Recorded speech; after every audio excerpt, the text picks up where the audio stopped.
Why I love Thailand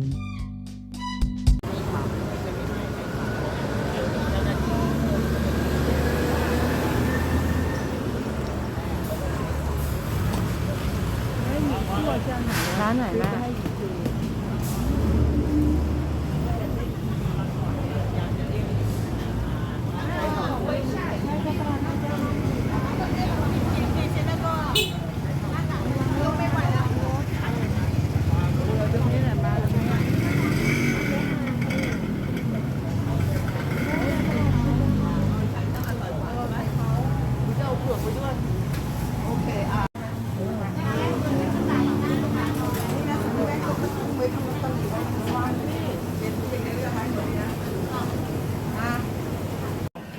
เรามีตัวนี้300ตัวเดียว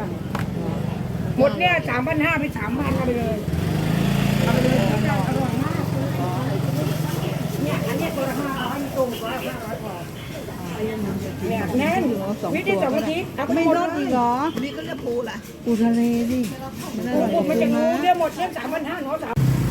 ใครอยากจะตายเชิญเลยค่ะง่ายดีเอ้ยระวังเดี๋ยวตูดหาย โอ้ยน้องมอใส่เขาโอเค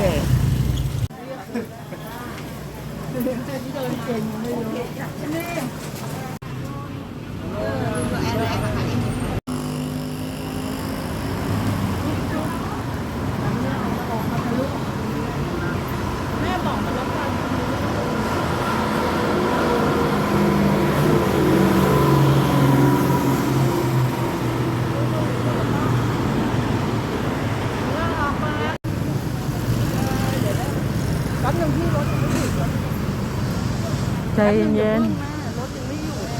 หยุดแล้วมาทางนี้มานี่เลยนี่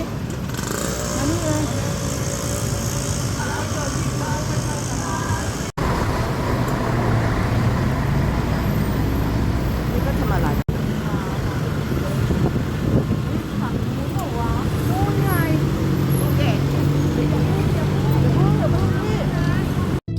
Why